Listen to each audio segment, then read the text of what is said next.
சீமான் வந்து தொடர்ச்சியாக பேசியிருக்கக்கூடிய கண்டென்ட் என்டர்டெய்னராக தான் பேசிட்டு இருக்கு. இது பற்றி பரவாயில்ல, நானாவது என்டர்டெயின் பண்ணுறேன்ல. நீ என்ன பண்ணுற? நீங்கள் என்ன பண்ணுறீங்க? கண்டென்ட் என்டர்டெயின்மெண்ட் நான் பேசுகிறது உனக்கு பொழுதுபோக்காக இருக்கா? ஒரு நாள் எல்லாத்தையும் சேர்த்து பழுது பார்க்குறனா இல்லையான்னு பாருங்கள் நீங்கள். ஹாய் ஹலோ வணக்கம் மக்களே. ஸோ இந்த வீடியோவில் நம்ம என்ன பார்க்க போகிறோம்னா, அதாவது இப்போ ரீசெண்டாக ஒரு விஷயம் நடந்துகிட்டு இருக்குது. என்ன அப்படின்னு பார்த்தீங்கன்னா, நம்ம சீமானண்ணை வந்து இந்த மாதிரி பத்திரிகையாளர்கள் வந்து என்ன சொல்கிறது, அவருக்கு பேசுகிறத கடந்து போயிட்டு இருக்காரு. ஸோ பட் இன்னைக்கு இப்போ ரீசெண்டாக ஒரு வீடியோ பார்த்தீங்க அப்படின்னா, அண்ணங்கிட்ட பேசும்போது ஒரு பத்திரிகையாளர் ஒரு வார்த்தையை விட்டாப்புல, அது பார்க்கும்போது நமக்கே ஒரு மாதிரி கோபம் தான் வருது. அதை கேட்டால் அண்ணனுக்கு எந்த அளவுக்கு கோபம் வரும் சரியா? அந்த அதை பற்றியுமே பேச போகிறோம். அது மட்டும் கிடையாது, நேற்றுக்கு இந்த சட்டசபை முடிஞ்சு பார்த்தீங்களா? ஸோ அதுக்கப்புறம் அங்கே சட்டசபையில் யாருமே பேசாத தாவேக்காக்காரங்க இப்போ வெளியே வந்ததுக்கப்புறம் பார்த்திங்க அப்படின்னா, அறிக்கை வெளியிடுறது என்ன, ஒரு கூட்டம் போட்டு பேசுகிறது என்ன அப்படின்னு சொல்லி பயங்கரமாக பேசிக்கிட்டு இருக்காங்க. ஸோ அதை பற்றியும் பார்ப்போம். அதுக்கப்புறம் கடைசியாக ஒரு விஷயம் நடந்துச்சு பாருங்கள், அதுதான் இருக்கிறதுல ஹைலைட்டு. அதாவது திருச்சி கிழக்கில் வந்து இப்போ விஜய் அவர்கள் வந்து ரிசைன் பண்ணியிருக்காருல, இப்போது அந்த இடத்துக்கு திரிசாவை நிப்பாட்டினாலும் நாங்கள் திரிசாவை ஜெயிக்க வைப்போன்ற மாதிரி ஒரு பேச்சு போயிட்டு இருக்கு. என்னங்கடா அது? தரையில் நடந்ததெல்லாம் திரையில் சொல்லிக்கிட்டு இருக்கிற மாதிரி, நம்ம நினச்சதெல்லாம் நடந்துக்கிட்டு இருக்கே அப்படின்ற மாதிரி தான் சொல்லணும்னு தோணுது. ஸோ அது என்ன ஏதுன்றதை வந்து தெளிவாக பார்க்க போகிறோம். ஸோ வீடியோ பார்க்கணும்னா நம்ம சேனல் ஃபஸ்ட் டைம் பார்க்குறீங்க அப்படின்னா ஒரு லைக் ஒரு சப்ஸ்கிரைப் பண்ணி வச்சுங்க. அப்போ தான் நம்மளுடைய வீடியோ நிறைய பேருக்கு சஜஷன் ஆகும்.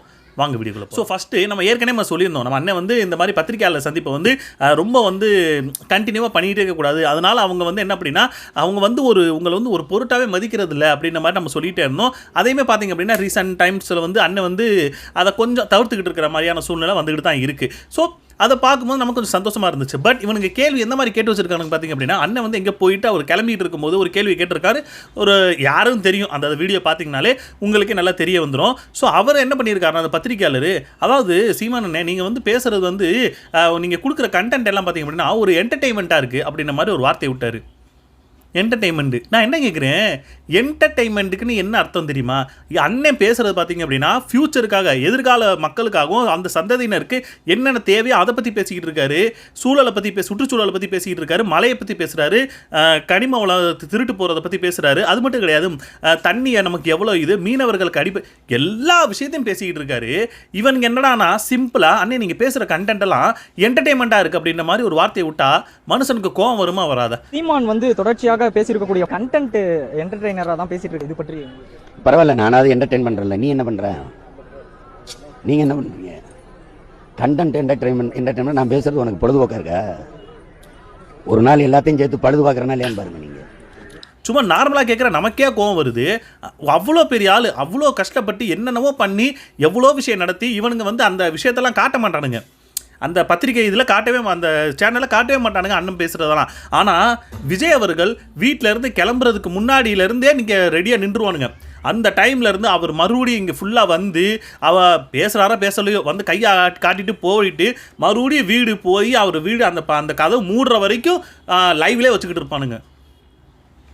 ஆனால் அண்ணன் அவ்வளோ விஷயம் பேசாதவருக்கே இந்த அளவுக்கு நீங்கள் கொடுத்துக்கிட்டு இருக்கீங்க அப்படின்னா, பேசுகிறாரா அவர் உங்களை பற்றி பேசுகிறாரு. உங்களுக்கு அந்த என்ன சொல்கிறது, அந்த பத்திரிகை மாண்புன்னு சொல்லுவாங்க, ஜனநாயகத்தின் 4வது தூணுன்னு சொல்லுவாங்க.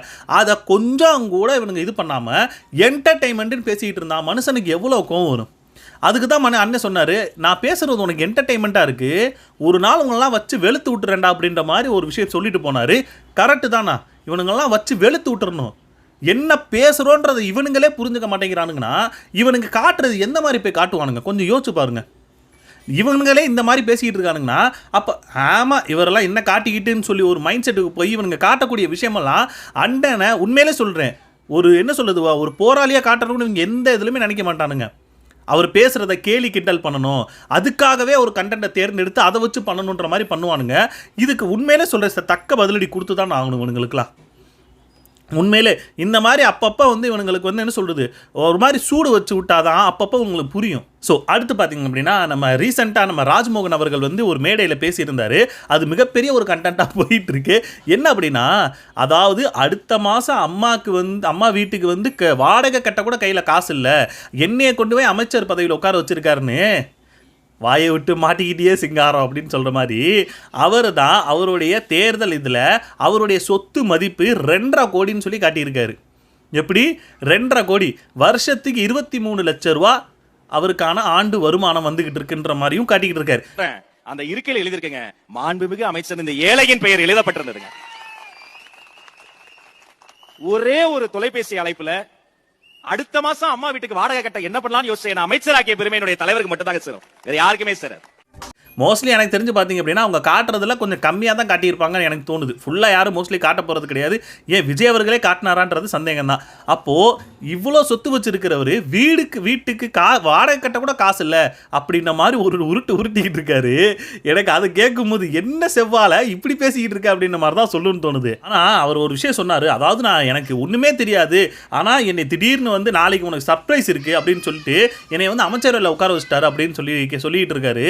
எனக்கும் நம்மளுக்கும் அந்த ஒரு விஷயம் தான், திண்ணையில் கிடந்தவனுக்கு திடுக்குன்னு கிடச்சதான் அந்த அப்படின்ற மாதிரி திடீர்னு அவருக்கு வந்து அமைச்சரவை எப்படி 2 வருஷம் தான் ஆச்சு கட்சி ஆரம்பிச்சு 2 வருஷத்தில் உங்களுக்கு அமைச்சரவை போஸ்ட்டே கிடச்சிருச்சு அப்படின்னா உங்களுக்கு அப்படித்தாங்க இருக்கும். சந்தோஷப்பட்டுங்க. ஏன்னா இது வந்து என்ன சொல்றது, இது வந்து ஒரு ஆச்சரியம் தான் இந்த மாதிரி நடந்திருக்கிறதுலாம். அது நமக்கு வந்து கொஞ்சம் யோசிக்க தான் வேணும். அடுத்து பார்த்தீங்க அப்படின்னா இவனுங்க எந்தெந்த அளவுக்குலாம் பொய்யை பரப்பிக்கிட்டு இருக்காங்க அப்படின்றதையுமே நம்ம யோசிக்கணும். அதைத்தான் நம்ம சாட்டை ஒரு விஷயத்தில் சொல்லியிருப்பாரு, பொய் வேகமாக பரவும், உண்மை நொண்டும். அப்போ பொய் வேகமாக போய் என்ன பண்ணும் அப்படின்னு பார்த்தீங்கன்னா அதுவே உண்மையாக மாறிடும் அப்படின்ற மாதிரி ஒரு விஷயம் சொன்னாரு. உண்மை. ஆனா ஏன் இதை இப்பவே விமர்சிக்கிறோம் அப்படின்னா, பொய் வேகமா பரவுது, உண்மை ரொம்ப நொண்டி போய்கிட்டு இருக்கு, வேகமா போய்கிட்டு இருக்கு. அந்த வேகமான பொய்யே உண்மையாக மாறி அதுவே வரலாறாக மாறிடக்கூடாது. சொல்லுவாங்க இல்லையா, நம்ம கதையெல்லாம் நம்ம வரலாறுலாம் அவன் கதையா வச்சிருக்கான், அவன் கதை கூட நம்மகிட்ட வரலாறு திணிக்கப்படுங்கிற மாதிரி இவங்க பேசுற பொய்யெல்லாம் வரலாறாக மாறிடக்கூடாது. இதெல்லாம் என்ன தொடர்ச்சியா எல்லாரும் எழுதும் பொழுது அதுவே விக்கிபீடியா எடுத்துக்கும், அதுவே கூகுள்ல வரும், நாளைக்கு அதுவே சாட்ஜிபிடிக்கு போவோம். உண்மைதாங்க. தாவேக்கா இவங்க விஷயத்தில் பார்த்தீங்க அப்படின்னா உண்மையாக நடந்துகிட்டு இருக்கிற ஒரு விஷயம் தான். இவனுங்க எந்த மாதிரி பொய்யை பரப்புறானுங்கன்னு சொல்லி முதல் நாளே அவனுங்க காட்டிட்டானுங்க. அதுதான் அந்த பான்பராக்கு குட்கா அந்த போதைப் பொருள்லாம் தடுக்கணும்னு சொல்லிட்டு போதைப் பொருளை தடுக்கணும், ஆனால் சாராயத்தை தடுத்துடக்கூடாதுன்ற மாதிரி ஒரு விஷயம் தான் சொல்லிட்டு இருந்தாங்க. ஸோ அது அப்புறம் பேசுவோம்.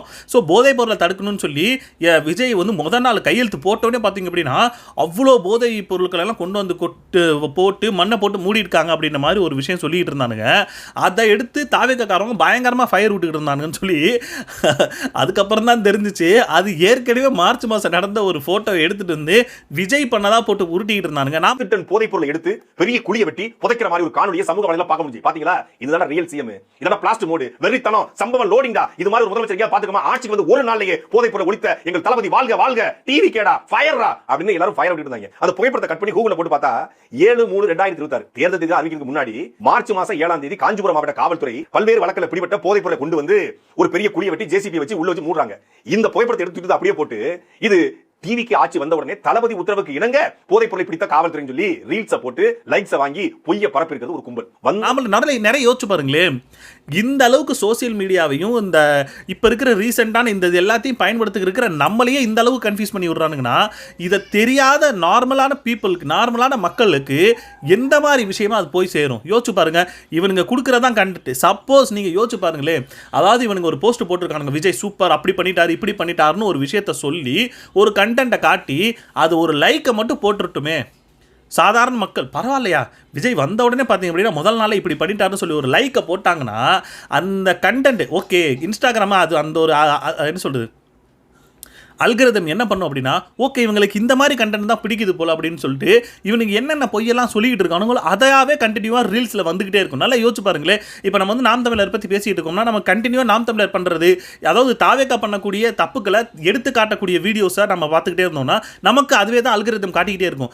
அதே மாதிரி நார்மல் பீப்புளுக்கு இவனுங்க பண்ணக்கூடிய அந்த தப்புக்கள் எல்லாம் அதை வந்து உண்மைன்னு சொல்லி காட்டுறானுங்களே, ஒருவேளை விஜய் வந்து இவ்வளவு பண்ணிட்டாரோ அப்படின்ற மாதிரி ஒரு தப்பான பொய் அந்த பிம்பம் வந்து மறுபடியும் அவங்க மைண்டுக்குள்ள அது ஓடிக்கிட்டே இருக்கும். ஓகே சூப்பர் சூப்பர் சூப்பர்னு. அப்போ எந்த மாதிரி போய் பரவுதுன்னு சொல்லி பாருங்க. நமக்கே கன்ஃபியூஸ் ஆகும்போது சாதாரண மக்களுக்கு இதெல்லாம் உண்மைன்னு அவங்க நம்பத்தான் செய்வாங்க. அதை நம்ம சொல்லித்தான் ஆகணும். அதை வந்து நம்ம எடுத்து காட்டிக்கிட்டே தான் இருக்கணும். இவனுக்கு முகத்திலே கிழிக்கணும். அடுத்த ஒரு விஷயம் பார்த்தீங்க அப்படின்னா நம்ம ஆதவ அர்ஜுனா ஒரு விஷயத்தை வந்து இப்போ கூட்டத்தில் நேற்றுக்கு நடந்த அந்த கூட்டத்தில் வந்து பேசியிருக்காரு. என்ன அப்படின்னா சட்டசபையில் எதுவும் பேசலை, இவங்க சட்டசபையில் எல்லாரும் அமைதியாக உட்காந்துக்கிட்டு இப்போ கூட்டம் போட்டு பேசிக்கிட்டு இருக்காங்க. நேற்று தான் பார்த்தீங்க அப்படின்னா விஜய் அவர்கள் வந்து ஒரு அந்த ஃபுல்லு அவ்வளோ படிக்கிறதுக்கே ஒரு 20 நிமிஷம் வேணும்னு சொல்லுங்களேன், அந்த அவ்வளோ பெருசாக ஒரு இதை டைப் பண்ணி ட்விட்டரில் போட்டு வச்சுருக்காரு. நான் என்ன கேட்குறேன், சட்டசபையில் நீங்கள் பேசினாதான் அது பதியப்படும். அந்த இதில் சட்டசபையில் குறிப்பெடுப்பாங்கன்னு சொல்லுவாங்க, அது அங்கே தான் நடக்கும். நீங்கள் சட்டசபையில் ஒரு வார்த்தை பேசினாலும் அது பதிவு பண்ணப்படும். அப்போது சட்டசபையில் பேசாமல் நீங்கள் கூட்டத்தில் பேசிக்கிட்டு ட்விட்டரில் பேசிக்கிட்டு இருக்கீங்கன்னா இது வந்து ஒன்றும் நடக்க போகிறது கிடையாது. அதில் என்ன சொன்னார் அப்படின்னு ஆதவர்ஜுனா, அதாவது அண்ணன் வந்து நான் எந்திரிக்கலாம் தான் நினச்சேன், அண்ணன் ஏற்கனவே சொல்லிட்டாரு இது வந்து நம்பிக்கை வாக்கு எடுப்பு மட்டும்தான், அதனால இன்னைக்கு வந்து அமைதியாகவே இருங்கன்னு சொல்லி அண்ணன் சொன்னாருன்னு சொல்லிட்டு இவர் ஒரு விஷயத்தை சொன்னார். அன்னைக்கு நான் எந்திரிக்கலான்னு இருந்தேன், அண்ணன் வரும்போதே சொல்லிட்டாரு இன்னைக்கு ஒன்லி நம்பிக்கை வாக்கெடுப்பு தான், நீங்க நம்ம எல்லாம் பேச வேணாம். சரி சார், அவர் சொல்லியிருக்காரு, நீங்கள் யாருமே பேசலை, ஓகே. எதிர்கட்சியிலேருந்து பேசுகிறாங்க, ஓகே, ஐ அக்செப்டட். ஆனால் எதுவுமே பேசக்கூடாதுன்னு சொன்னவங்க எதுக்காக ட்விட்டரில் போய் பேசுனீங்க? அன்னைக்கு பேசக்கூடாது சரிதான், என்ன சட்டசபையில் என்ன பேசணுமோ அதை ட்விட்டரில் எடுத்து நீங்கள் பேசியிருக்கீங்கன்னா அப்போ அன்னைக்கு பேசக்கூடாதுன்னு சொல்லி சொல்கிறீங்க, ட்விட்டரில் பேசுகிறீங்க, அப்போ ரெண்டுக்குமே அந்த ஒரு இதுவே கன்ஃபியூஸ் ஆகுது. அப்போ சட்டசபையில் பேசி தொலைஞ்சிருக்க வேண்டியதானே ஐயா, இல்லை ட்விட்டர்லையும் பேசாமல் இருந்திருக்க வேண்டியதானே, ஏதாவது பண்ணியிருக்கணும். இவங்க பண்ணுறதெல்லாம் எப்படி தெரியுமா, சட்டசபையில் பேச முடியல, உண்மையிலே நடந்தது அதுதான். சட்டசபையில் நீங்கள் பேசியிருந்தீங்கன்னு வச்சுக்கோங்களேன், எதிர்கட்சிக்காரன் பதறி இருப்பான், ஆனால் நீங்கள் சட்டசபையில் பேசலை, அப்போ எதிர்கட்சிக்காரன் தான் என்ன பாயிண்ட் எடுத்து வச்சுருக்காங்க அதுதான் பதிவு பண்ணியிருப்பாங்க. இவங்க வெளியே வந்து பேசிக்கிட்டு இருந்தீங்கன்னா இது எங்கெங்கே சரியாகும் அப்படின்ற மாதிரி தான் சொல்லுன்னு தோணுது. அதுலேயும் இன்னொரு விஷயம் சொன்னார் பாருங்க, அதுதான் எனக்கு ரொம்ப ஹைலைட். அதாவது இந்த சட்டசபையில் வந்து அந்த நம்பிக்கை தீர்மானத்தில் 150க்கு மேலே நமக்கு போயிட்டு இருக்குன்ற மாதிரி ஒரு விஷயம் சொன்னாங்க. நீங்க நம்ம எல்லாம் பேச வேணாம், ஆல்ரெடி மெஜாரிட்டி 150க்கு மேல போயிட்டு இருக்கு, அவங்க பேசினா பேசட்டும். ஐயா சார் கொஞ்சம் தெளிவாக யோசிச்சு பாருங்க. பேக்கில் அதாவது கொஞ்சம் பின்னாடி போய் பார்த்தீங்க அப்படின்னா ஒரு சீட்டுக்கு 2 சீட்டுக்கு நீங்கள் பதறிட்டு கிடந்தீங்க, எங்கே நமக்கு மெஜாரிட்டி கிடைக்காம ஆட்சி கலைஞ்சிருமோன்ற மாதிரி ஒரு பதட்டத்தில் கிடைச்சவனுக்கெல்லாம் பதவியை கொடுத்து அமைச்சரவையில் இது கொடுக்குறேன் அப்படின்னு சொல்லி எல்லாருமே பார்த்தீங்க அப்படின்னா நீங்கள் தான் இழுத்துக்கிட்டீங்க. இப்போ நான் ஒன்று கேட்குறேன், 150க்கு மேலே நீங்கள் சீட்டு போயிருக்கீங்கன்னு சொல்லி நீங்கள் சட்டசபையில் பேசியிருந்தீங்கன்னா வச்சுக்கோங்களேன், எதிர்கட்சிக்காரன் சத்தியமாக சொல்லி வெளுத்து விட்டுருப்பான். சொல்லி அவங்களுடைய ஒரே ஒரு இது என்ன ஆயிருக்கும்னா, எதிர்கட்சிக்காரன் நல்லவன் நான் சொல்லவில்லை, இதுக்கு நான் திமுகவுக்கு சப்போர்ட் இல்லை, எதிர்கட்சிக்காரன் என்ன சொல்லியிருப்பானா, அப்படி சொல்கிறாங்க நீங்கள் என்ன பண்ணியிருக்கணும்னா எங்கள் கூட கூட்டணி இருக்கிற கூட்டணி கட்சியில் நீங்கள் சேர்த்துருக்கவே கூடாது. அப்போ நாங்கள் உங்களுக்கு பாவம் பார்த்து கொடுத்த அந்த என்ன சொல்ல அந்த எம்எல்ஏக்களை வச்சு தான் நீங்கள் வந்து ஒரு மெஜாரிட்டியை காட்டி முதலமைச்சர் ஆகி அந்த ஒரு ஆட்சியை அமைச்சிருக்கீங்க. சப்போஸ் நாங்கள் கொடுக்கல, எங்ககிட்டேருந்து யாரும் போகக்கூடாதுன்னு சொல்லியிருந்தாங்கன்னா யாரும் போயிருக்க மாட்டாங்க, எனக்கு தெரிஞ்சு யாருமே போயிருக்க மாட்டாங்க, வெறும் காங்கிரஸை மட்டும்தான் நீங்கள் வச்சுருப்பீங்க. காங்கிரஸும் பார்த்தீங்க அப்படின்னா அவங்க மேபி எனக்கு தெரிஞ்சு சொல்லியிருந்தாங்கன்னா வேணாம், அவங்க போகாமல் கூட இருந்திருக்கலாம். அப்போது உங்களுக்கு மெஜாரிட்டியை காட்டியிருக்க முடியாது. அப்போ நாங்கள் பாவம் பார்த்து உங்களுக்கு கொடுத்து, இது வந்து எனக்கு தெரிஞ்சு எதிர்கட்சி தலைவர் உதயநிதி ஸ்டாலினே பேசியிருக்காருன்னு நினைக்கிறேன், இந்த விஷயத்தை பேசினார். அப்போது அந்த இடத்துல நீங்கள் பேசியிருந்தீங்கன்னா உங்களை பேசவே விட்டுருக்க மாட்டாங்க, அதை சொல்லி உங்களை ஆஃப் பண்ணி விட்டுருப்பாங்க. இப்போ வெளியே வந்துக்கிட்டு ஒரு 150 இடத்துல ஜெயிச்சா, அப்பா ஐயா இது சட்டசபையில் நீங்கள் வந்து நம்பிக்கை தீர்மானம் எடுக்கும்போது மட்டும்தான் இந்த விஷயம். நீங்கள் வந்து ஆல்ரெடி நீங்கள் என்ன சொல்ல 108 பேரை நீங்கள் வந்ததுக்கப்புறம் நீங்கள் மற்றவங்க கிட்டே கெஞ்சிக்கிட்டு கிடந்தீங்க, சோஃபாலாம் போச்சு, நிறைய இடத்துல என்னென்னமோலாம் பண்ணீங்க, அது பண்ணதுக்கு அப்புறம் தான் உங்கள் மெஜாரிட்டி எப்படி ஆளுநரை 4 வாட்டி போய் அட்டண்டன்ஸ் போட்டு வந்துருன்னு உதயநிதி சொன்னார். இதுக்கு உங்களோட பதில் என்ன? ஏன்னா பாவம் பார்த்து கொடுத்த எங்களையே நீங்கள் போய் பேசுகிறீங்களேன்னு சொல்லி உதயநிதி பேசியிருப்பார்.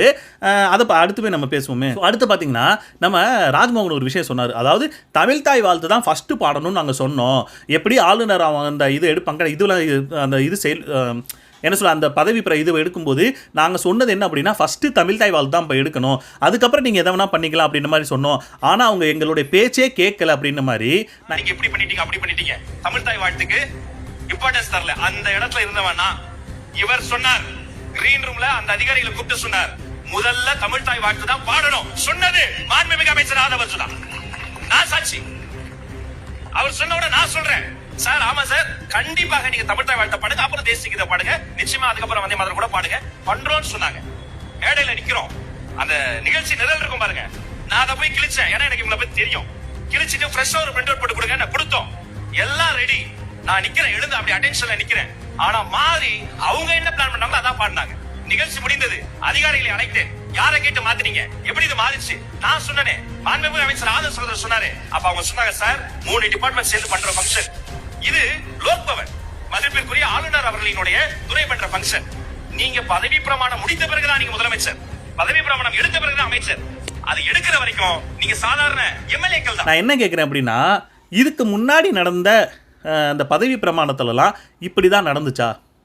இதுக்கு முன்னாடி எத்தனையோ பேர் வந்து பதவி பிரமாணம் எடுத்தாங்க, திமுகவாக இருக்கட்டும் அதிமுக இருக்கட்டும் எல்லாருமே எடுத்தாங்க.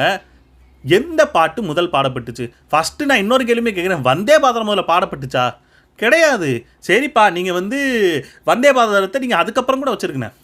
தமிழ் தாய் ஜனகணமன ஃபஸ்ட்டு தேசிய கீதத்தை முதல்ல வச்சுட்டு அதுக்கப்புறம் தமிழ் தாய் வாழ்த்து வச்சுட்டு அதுக்கப்புறம் நீங்கள் வந்தே மாதரம் பாடியிருக்க வேண்டியதானே? இது நடந்திருக்கலாம்ல.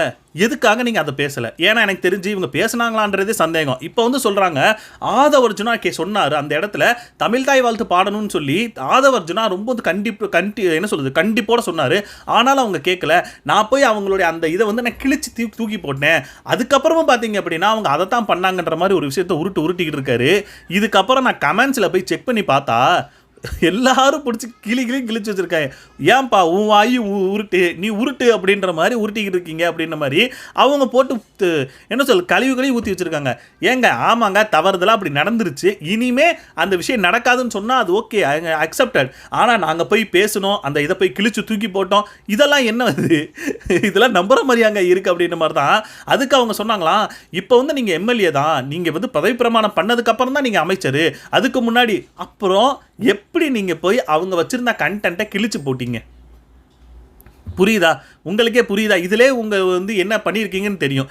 ஓகேங்க, எங்களுக்கு இப்போ அது வந்து எங்களை புதுசு, நமக்கு அதுக்கு தெரியலை, இனிமேல் நம்ம பண்ணும்போது அதை நாங்கள் தெரிஞ்சு இது பண்ணிக்கிறோம்னு சொல்லியிருந்தா அவ்வளோதான், அத்தோடு முடிஞ்சிருக்கும். அடுத்த ஒரு விஷயம், நம்ம ஆதவர்ஜுனா சொன்னார், சட்டசபை மட்டும் இனிமேல் திறக்கட்டுங்க. அதாவது முத நாள் முடிஞ்சு போச்சு, இனிமேல் வரக்கூடிய எல்லா சட்டசபையிலும் நான் தான் எந்திரிக்க போகிறேன்.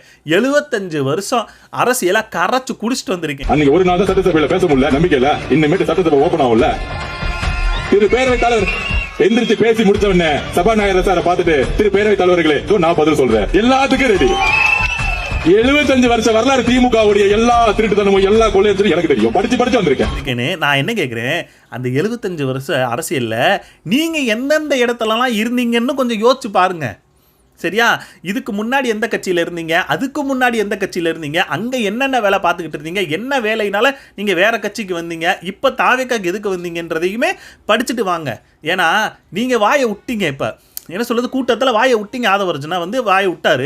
அவர் என்னென்னலாம் பேசி வச்சுருக்காரோ, நாம் எந்த அளவுக்கு உன்னிப்பாக கவனிச்சுக்கிட்டு இருக்கோமோ அதே மாதிரி எதிர்கட்சிக்காரங்க பயங்கரமாக கவனிச்சுக்கிட்டு இருப்பாங்க. சரி, நீ வந்து உள்ளே வந்து பேச போகிறீங்க, ஓகே அக்செப்டட், நீங்கள் போய் சட்டசபையில் போய் பேசுங்க. ஏன்னா நாங்களும் அதுதான் சொல்கிறோம், நீங்கள் வெளியே வந்து பேசுகிறதோட சட்டசபையில் பேசினா தான் பதியப்படும். அப்படி நீங்கள் போய் பேசுனீங்கன்னா எதிர்கட்சிக்காரன் அதுக்காகவே வெயிட் பண்ணிக்கிட்டு இருப்பான். எப்படி எதிர்கட்சிக்காரன் வெயிட் பண்ணிக்கிட்டு இருப்பான். நீங்கள் ஏதாவது பேசணும், அதில் எடுத்து அவங்க குறிப்பெடுத்து அவங்க வந்து உங்களை வந்து கேள்வி கேட்கணும் அப்படின்ற மாதிரி யோசிச்சு எல்லாமே பண்ணிக்கிட்டு இருப்பான்.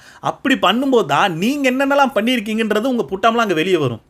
ஆமாங்க, இவர் சொன்னார்ல 75 வருஷம் நாங்கள் வந்து இந்த அரசியலை கரைச்சி குடிச்சிட்டு வந்திருக்கேன், சட்டசபையில் என்ன அண்ணன் எந்திரிக்கிற முன்னாடி நான் தான் எந்திரிப்பேன்னு சொன்னார்ல. எந்திரிங்க, எந்திரிச்சு என்னென்னலாம் அவங்க பண்ணாங்கன்றதை நீங்கள் சொல்லும்போதே கொஞ்சம் நாமளும் என்னென்ன பண்ணியிருக்கோன்றதையும் யோசிச்சு அதுக்கு ஏற்ற மாதிரி பேசுகிறதுக்கு தயார்படுத்திட்டு வாங்க. ஏன்னா நீங்கள் பேசியிருக்கிற எல்லா விஷயத்தையுமே அவங்க எல்லாம் கண்டென்ட் எடுத்து வச்சு அடுத்து சட்டசபையில் என்னென்ன பேச போகிறோன்றதை முதற்கொண்டு குறிப்பெடுத்து தான் வச்சுருப்பாங்க. ஏன்னா இதுக்கு முன்னாடி அவங்க நிறைய இடத்துல பேசி எல்லாம் பண்ணி அவங்களோட என்ன சொல்கிறது, இவ்வளோ பெரிய ஆட்சி அமைச்சு எல்லாம் பண்ணியிருக்காங்க. நீங்கள் ஈஸியாக நீங்கள் கூட்டத்தில் வாய விடுற மாதிரி சட்டசபையில் வாய விட்டுக்கிட்டு இருக்க முடியாது. ஏன்னா அங்கே எல்லாருமே பார்த்தீங்க அப்படின்னா ஏற்கனவே உங்களை மாதிரியே 75 வருஷம் அந்த இதில் கரைச்சி குடிச்சிட்டு தான் வந்திருக்காங்க. ஸோ பேசுங்க, நாங்களும் அதான் சொல்கிறோம், பேசுங்க. அடுத்து பார்த்தீங்க அப்படின்னா 1000 ரூபா மக்களுக்கு வந்து இப்போ ரீசெண்டாக அந்த 2500 ரூபா கொடுக்குறேன்னு சொன்னாங்களே. ஸோ அதில் ஏற்கனவே இருந்த திமுக ஆட்சியில் என்ன பண்ணாங்களோ அந்த ஒரு 1000 ரூபா வரவு வச்சுருக்காங்கன்ற மாதிரி சொல்கிறாங்க. பட் அதுக்கப்புறம் 2500 ரூபா கொடுக்கறதுக்கான இப்போ கணக்கெடுப்பு நடத்த போகிறோம் அப்படின்ற மாதிரி ஒரு விஷயம் சொல்லிட்டு இருக்காங்க. ஓகே சூப்பர், 1000 ரூபா நீங்கள் வரவு வச்சுருக்கீங்கன்னா ஓகே, ஏற்கனவே இருந்ததை தான் நீங்கள் பண்ணியிருக்கீங்க, சூப்பர். அதை மட்டும் இல்லாமல் இன்னொரு விஷயம், அந்த ஒரு என்ன சொல்கிறது, பெண்கள் பாதுகாப்பு அந்த ஒரு கார் எதுவும் ஒன்று பார்த்தேன், அது சரியாக எனக்கு மைண்டில் வரல. அது பார்த்தீங்கன்னா ஏற்கனவே அந்த ஒரு பெட்ரோல் வண்டி இருந்துச்சு, அதில் ஸ்டிக்கர் மட்டும் மாற்றி இவங்களோட தான் யூஸ் பண்ணிகிட்டு இருக்காங்க. ஓகே சூப்பருங்க, ஏன்னா ஏற்கனவே அந்த இது இருந்துச்சு, நீங்கள் அதையுமே யூஸ் பண்ணி நீங்கள் என்ன சொன்னீங்களோ அதை நீங்கள் பண்ணுறீங்கன்றது வரைக்கும் ஓகே தான். அடுத்த ஒரு விஷயங்க, ஆதவர்ஜுனா சொன்னார், சட்டசபையில் அமைதியாக இருக்கிறத விட்டுவிட்டு நீங்கள் பாட்டு பேசுகிறீங்க அப்படின்னு சொல்லி நாங்களாம் எவ்வளோ அமைதியாக இருந்தோம், நீங்கள் எதுக்கு அமைதியாக இல்லை அப்படின்னு மாதிரி. ஏங்க வந்து அமைதியாக போக வேண்டியதானே, நம்ம பாட்டி அமைதியாக சும்மா சீண்டிக்கிட்டே இருக்கிறது. ஏங்க சட்டசபையில் என்ன பேசணும் அதை பேசித்தான் ஆகணும், அதுக்கு நீங்கள் அமைதியாக இருக்கிற வேண்டியதானே அப்படின்ட்டு. எங்க அமைதியாக இருக்கிறோம்னா வீட்டில் போய் இருக்க வேண்டியதானே, எதுக்காக சட்டசபைக்கு போகிறீங்க? அமைதியாக, எங்கள் தலைவரெல்லாம் அமைதியாக தான் இருந்தார், நாங்கள்லாம் அமைதியாக தான் இருந்தோம், நீங்கள் ஏன் அமைதியாக இல்லை? ஏயா சட்டசபையில் சும்மா போய் உட்காந்துக்கிட்டு பானிபூரி சாப்பிட்றதுக்கு போயிட்டு வந்திருக்கோம். அங்கே போய் மக்களுடைய குறைய பேசணும், நீங்கள் என்னென்ன தப்புகள் பண்ணுறீங்கன்றதை விவரிக்கணும், அதை சரி செய்கிறதுக்கு என்ன பண்ணணும், மக்களுக்கு என்னென்ன மாதிரி நல்ல புதிய திட்டங்கள் என்ன கொண்டு வரணும், அதை பற்றி பேசுவாங்களா? அமைதியாக இருக்கிறதுக்கு சட்டசபைக்குள்ளே போயிட்டு இருக்காங்களாம். என்னங்க சார் இது? என்ன உங்களோட இது? அதில் ஒரு விஷயம் என்ன சொல்கிறாருன்னா, எங்களுக்கெல்லாம் கிளாஸ் எடுக்கிறதுக்கு உங்களுக்கு தகுதி வேணாமா, எதிரில் உட்காந்துக்கிட்டு பேசிக்கிட்டு இருக்கீங்கன்னு. ஐயா, எதிரில் எதிர்கட்சியாக உட்காந்துருக்கிறவன் பேசத்தான் செய்வான், அந்த கேள்வி கேட்க தான் செய்வான், அதில் பதில் கொடுக்கறதுக்காக தான் நீங்கள் ஆட்சி அமைச்சு அந்த இதில் போய் உட்காந்துருக்கீங்க. கிளாஸ் எடுக்கிறதுக்கு ஒரு தகுதி வேணாமான்னா ஏன் எதிர்கட்சி தலைவர்னு சொல்லி ஒரு பதவி கொடுத்து உட்கார வச்சுருக்காங்க, அதுக்கு அவர் கேள்வி கேட்கத்தானே செய்வார். அப்போது உங்கள் தலைவர் பேசி தான் ஆகணும். நீங்கள் பேசலைன்னா அப்புறம் அவங்க பேசத்தானே செய்வாங்க. முதல்ல நீங்கள் பேசுங்க, அமைதியாக இருக்கிறதுக்கு ஒன்று நீங்கள் சட்டசபையில் போய் உட்கார்றதுக்கு போல. நீங்கள் பேசணும், மக்களுடைய குறைகளை பேசணும், பேசி அதை தீர்க்கிறதுக்கு தான் சட்டசபை கூடுது. சும்மா போய் உட்காந்துக்கிட்டு வர்றதுக்குள்ள கிளாஸ் எடுக்கிறீங்கன்னு சொல்லி அவங்கள போய் கேட்டுக்கிட்டு இருக்கீங்க. அவங்க அப்படி பேசுகிறாங்கன்னா அதுக்கு பதில் நீங்கள் கொடுங்க. நீங்கள் பதில் கொடுக்குறதுக்காக தான் போய் உட்காந்துருக்கீங்க. இல்லை நீங்கள் அவங்கள பார்த்து ஏதாவது கேள்வி கேளுங்க, அவங்க பதில் கொடுக்கட்டும். இப்படி தானே ஐயா சட்டசபை நடக்கும்? எனக்கு புரியலைங்க, இவர் எந்த மாதிரி மனநிலையில் இருக்கிறான்னு இப்போ வரைக்குமே புரியல. ஸோ அடுத்து கடைசியாக பார்த்தீங்க அப்படின்னா, இப்போ ரீசெண்டாக அந்த திருச்சி கிழக்கில் விஜய் அவர்கள் ராஜினாமா பண்ணியிருக்காரு. ஸோ அந்த இடத்துல திரிசாவணி பாட்டுனா உங்களுடைய ஆதரவு இருக்குமான்னு கேட்டால் ஒருத்தவங்க சொல்கிறான், இருக்குமே, வந்தால் என்ன தப்பு? ஒருத்தவெல்லாம் சொன்னான் பாருங்க, பல்லு இருக்கிறவன் பக்கோடா சாப்பிட்றான்ட்டு. யோ, என்னையா அது? திரிசாவுக்கு வாய்ப்பு கொடுக்கறதுக்காக அவர் போய் அங்கே நின்னாரு. என்ன இவங்களோட மைண்டே அந்த மாதிரி பழகிருச்சுங்க. திரிசாவுக்கு வாய்ப்பு கொடுத்தாலும் என்ன தப்பு? இப்போ அவங்க வந்தால் என்ன ஆகிப்போச்சு?